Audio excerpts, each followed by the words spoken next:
GIT की smart class में आप सभी का स्वागत है। और एमएस एक्सेल की इस क्लास में आज हम लोग सीखने वाले हैं डबल वीलुकअप फार्मूले के बारे में। देखिए, सबसे पहले अगर हम डबल वीलुकअप के बारे में बात करें तो डबल वीलुकअप का फार्मूला का प्रयोग हम लोग करते हैं कि जैसे अगर हमको आईडी नंबर पता हो तो आईडी नंबर के जरिए ये पता करना हो कि उस व्यक्ति का नाम क्या है, उसका एज क्या है, प्लस उसका जेंडर क्या है, प्लस उसका एड्रेस क्या है। तो इसके लिए हम जो है डबल वीलुकअप फार्मूले का प्रयोग करते हैं। इसमें दो फार्मूला लगेगा, एक तो सिंगल वीलुकअप लगेगा और एक डबल वीलुकअप लगेगा। तो सिंगल वीलुकअप यूज होगा किसके लिए? केवल पहला वाला टेबल के लिए, और डबल वीलुकअप लगेगा सेकंड वाले टेबल के लिए। यही दो टेबल हमारे सामने बना हुआ है और इसी के माध्यम से हम डबल वीलुकअप के माध्यम से पूरा का पूरा डेटा ज्ञात करेंगे। तो इसमें जैसे यहाँ पे मैंने एक डेटाबेस बनाया है, जैसे मैंने एम्प्लॉइयों का आईडी मैंने टाइप किया है, एम्प्लॉय का मैंने नेम लिखा है, प्लस उसका एज मैंने टाइप किया है। और सेकंड वाले टेबल में भी एम्प्लॉय नेम को मैंने क्या कर दिया है? कॉमन कर दिया है।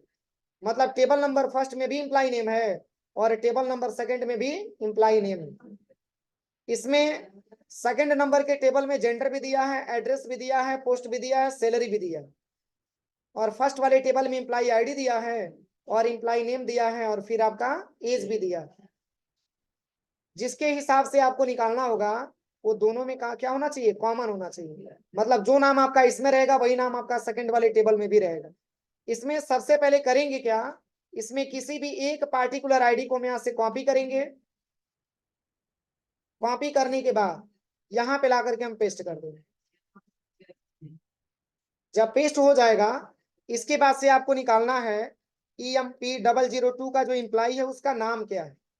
तो नाम आपका फर्स्ट वाले टेबल में भी है और नाम आपका सेकंड वाले टेबल में भी है, लेकिन केवल एक सिंगल वीलुकअप के माध्यम से एम्प्लॉय का नाम हम ज्ञात करेंगे। इसको निकालने के लिए इक्वल करेंगे और यहाँ पे लिखेंगे वीलुकअप और सबसे पहले आईडी को सिलेक्शन करेंगे और नीचे हम कॉमा करेंगे।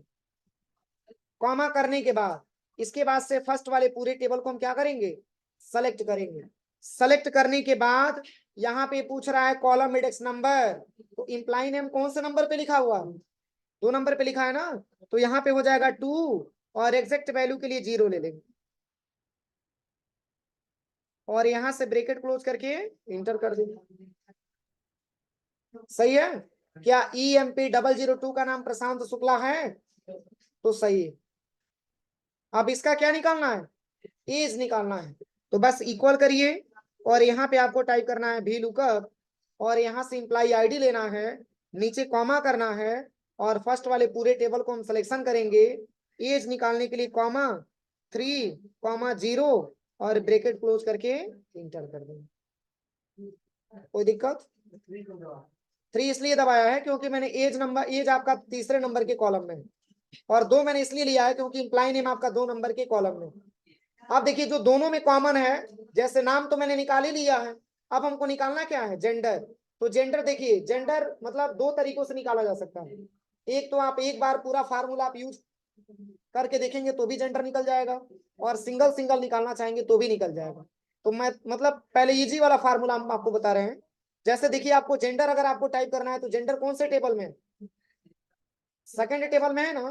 तो सबसे पहले यहाँ पे इक्वल करेंगे और यहाँ पे लिखेंगे भी लुकअप और सबसे पहले आईडी को सिलेक्शन करेंगे और नीचे कॉमा करेंगे।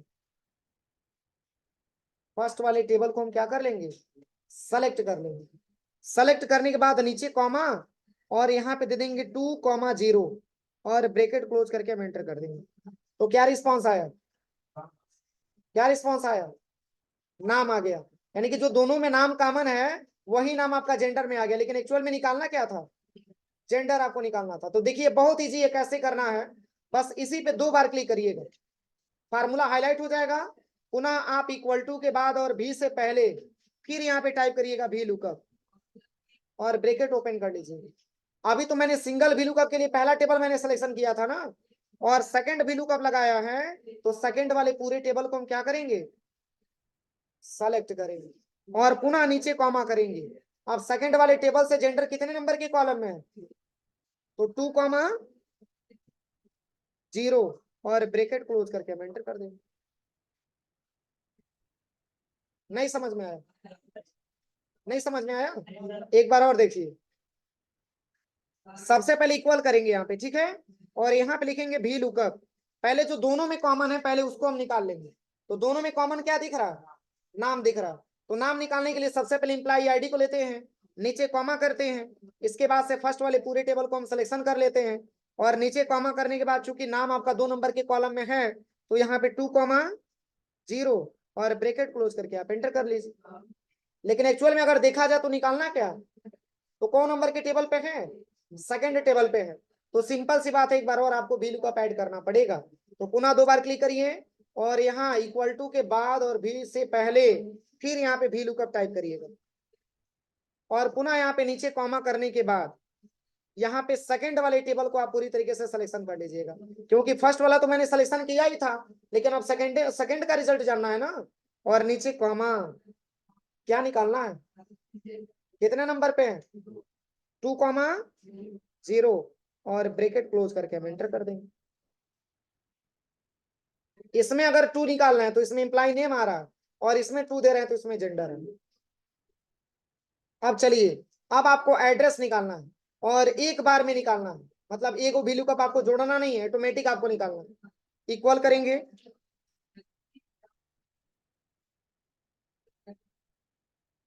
देखिए यहाँ पे सबसे पहले इक्वल करेंगे और यहाँ पे लिखेंगे भी लुकअप, फिर यहाँ पे लिखेंगे भी लुकअप, और सबसे पहले आईडी को सिलेक्शन करेंगे और नीचे कॉमा करेंगे।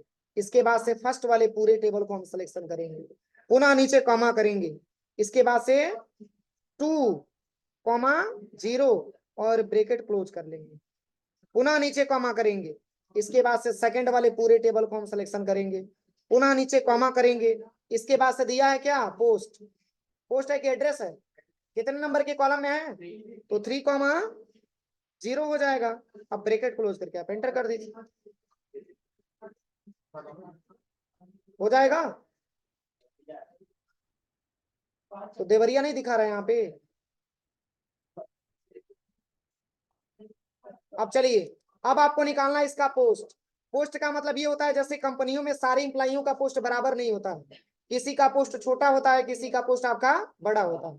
तो ये पोस्ट आपको निकालने के लिए फिर आपको इक्वल करना है, फिर यहाँ पे भी लुकअप लिखना है, फिर यहाँ पे सबसे पहले आईडी ले लेंगे, अभी नहीं, पहले एक बार और भी लुकअप लिखेंगे, तब जाके आईडी ले लेंगे, इसके बाद से नीचे कॉमा करेंगे, इसके बाद पहले वाले पूरे टेबल को सिलेक्शन करेंगे, इसके बाद कॉमा करेंगे, इसके बाद सेकंड कॉमा 0, पुनः नीचे कॉमा करेंगे, इसके बाद सेकंड वाले टेबल को सिलेक्शन करेंगे, पुनः नीचे कॉमा करेंगे, इसके बाद से निकालना क्या है, कितने नंबर पे है? तो यहाँ पे हो जाएगा 4, ब्रैकेट क्लोज करके एंटर कर दीजिए। सही है। अब चलिए, अब आपको निकालना इनका सैलरी क्या है। इक्वल करेंगे, पुनः यहाँ पे भी लुकअप टाइप करेंगे, और यहाँ पे एक बार और भी लुकअप लिखेंगे, इसके बाद आईडी को सिलेक्शन करेंगे, नीचे कॉमा करेंगे, फर्स्ट वाले पूरे टेबल को हम सिलेक्शन करेंगे, पुनः नीचे कॉमा करेंगे, इसके बाद से 2, इसके बाद से कॉमा करके 0 और ब्रैकेट क्लोज कर देंगे, पुनः नीचे कॉमा करेंगे, सेकंड वाले आल टेबल को सिलेक्शन करेंगे, पुनः नीचे कॉमा करेंगे, इसके बाद से 4, 5 हो जाएगा ना, सैलरी निकालना है तो यहाँ पे हो जाएगा 5,0। अब आप सोच रहे होंगे कि जब टेबल में दिया ही है तो फिर सर निकाल क्यों रहे हैं, ऐसे क्वेश्चन बनते है ना। लेकिन मान के चलिए कि आपके पास डेटा मात्र 7 बना हुआ है, तो आप आसानी तरीके से देख करके इसका रिजल्ट देख सकते हैं। लेकिन अगर यही डेटा आपका 500 700 हो तो आपको डेटा छांटने में दिक्कत आएगी। इसलिए इससे फायदा क्या होगा, एक पर्सन का अगर आपने निकाल लिया, दूसरे पर्सन का आपको देखना है, इस पे क्लिक करिए और यहाँ से केवल नंबर चेंज करेंगे, यहाँ पे 7 लेंगे तो 7 का रिकॉर्ड आपके सामने आ जाएगा। देखिए सही है। प्रतीक कुमार नाम है, इनका एड्रेस कुशीनगर है, सेल्समैन, 18,000 सैलरी है। और पुनः 7 के जगह पे अगर आप 7 को चेंज करके अगर यहाँ पे आप 8 लेंगे तो क्या 8 का रिजल्ट कुछ बताएगा? बोलिए, कुछ बताएगा? नहीं बताएगा, क्यों? क्योंकि टेबल में उसका रिकॉर्ड है ही नहीं है। तो देखिए, आप अपने रिक्वायरमेंट के हिसाब से प्रॉपर कोई मैसेज भी आप दे सकते हैं। मैसेज का मतलब, जैसे आपने इसको मतलब यहाँ पे आपने 8 लिखा है, इसको हटा करके पहले केवल 7 लिख लीजिए, और 7 लिखने के बाद यहाँ पे अब आपको प्रॉपर मैसेज देना है। इसी पे 2 बार क्लिक करिएगा, और यहाँ पे इक्वल से पहले, इक्वल के बाद और भी से पहले बस यहाँ पे इफ एरर जोड़ लेना। क्या जोड़ना है? इफ एरर, और ब्रैकेट यहाँ से ओपन कर लेना, और पुनः नीचे कॉमा करने के बाद अब क्या मैसेज आप देना चाहते हैं बताइए। इसको डबल कॉमा में रखिएगा।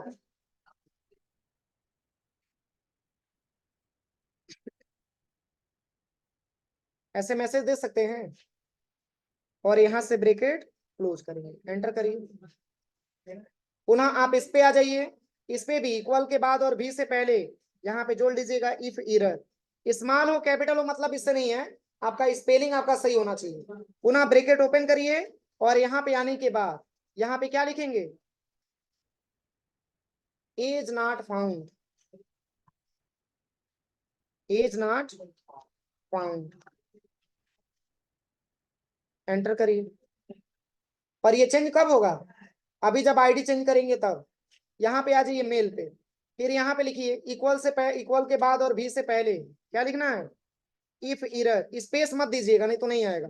ब्रैकेट ओपन करिएगा, और यहाँ पे मैसेज हमेशा लास्ट में, पुनः नीचे कॉमा, और डबल कॉमा में आप दे दीजिएगा क्या? जेंडर नॉट फाउंड, एंटर करिए। अब चलिए इतना ही पे हम चेक करके दिखाते हैं। यहाँ पे 7 के जगह पे केवल आप 8 लिख लीजिए।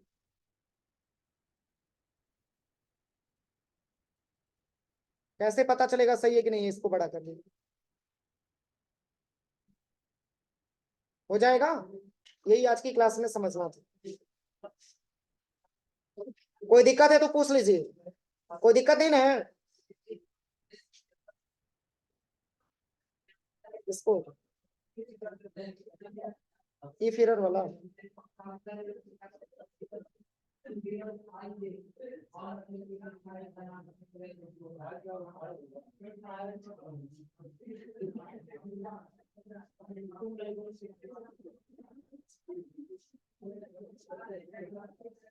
देखिए क्या करना है। ये फिर एक बार और रिपीट कर दे रहे हैं। सबसे पहले यहाँ पे 8 को हटा के पहले 7 लिख लीजिएगा। 7 को तो रिकॉर्ड आपका बताएगा ही बताएगा, लेकिन अगर आप 8, 9, 10 लिखेंगे तो उसका रिकॉर्ड तो इसके पास अवेलेबल है नहीं। तो उसके जगह पे आप लिखना क्या चाहते हैं, पहले इसी पे 2 बार क्लिक करिएगा, और यहाँ पे इक्वल टू के बाद और भी से पहले यहीं पे लिख लीजिएगा इफ एरर। स्पेलिंग गलत नहीं होना चाहिए, IFERROR। पुनः ब्रैकेट ओपन कर लीजिएगा। अब यहाँ पे क्या मैसेज देना चाहते हैं, तो मैंने नीचे कॉमा किया, और मैसेज देना चाहते हैं इंप्लाई नॉट फाउंड। जो भी आपको प्रॉपर मैसेज देना है, ठीक है। यहाँ पे मैंने लिख लिया इंप्लाई नॉट फाउंड। बस सब में ऐसे करते जाएंगे, अगर एक में समझ में आ गया तो सब में जोड़ते जाएंगे। बस स्टार्टिंग में ही जोड़ेंगे, बस यहाँ पे 7 की जगह पे 8 लिख लीजिए, सब आ जाएगा रिजल्ट। इसमें क्यों नहीं आ रहा है? क्योंकि मैंने इसमें से हटा दिया, अभी जोड़ा था मैंने हटा दिया। ऐसे पूरा हम सेटिंग कर लेंगे, हो जाएगा। बस ऐसे जोड़ते जाएंगे बस। हाँ, एक एक जोड़ते जाएंगे। टेबल एडिट कर लेंगे, उसके हिसाब से फार्मूला लगाएंगे। हाँ, तो फिर फार्मूला लगेगा तभी होगा ना। क्या बनाना है इसके आगे? Date of. हाँ, तो भर देंगे यहाँ पे डेट ऑफ ज्वाइनिंग का एक लिस्ट बना देंगे, उसी में अब 5 जगह पे 6 लिखेंगे तो ये आ जाएगा, डेट ऑफ ज्वाइनिंग आ जाएगा। जितना टेबल रहेगा उसके हिसाब से कॉलम हम इंडेक्स करेंगे, वो इंसर्ट करेंगे। जैसे मान के चलिए कि सैलरी तक मैंने लिखा है, डेट ऑफ ज्वाइनिंग लिखना है तो डेट ऑफ ज्वाइनिंग करिए। डेट ऑफ ज्वाइनिंग सबका लिखेंगे ही लिखेंगे, उसको निकालने के लिए बस यहाँ पे डेट ऑफ ज्वाइनिंग, और 5 के जगह पे 6 रखेंगे तो डेट ऑफ ज्वाइनिंग का रिकॉर्ड आ जाएगा। फार्मूला सब वही है, आपको टेबल जितना बढ़ाना है बढ़ा लीजिए।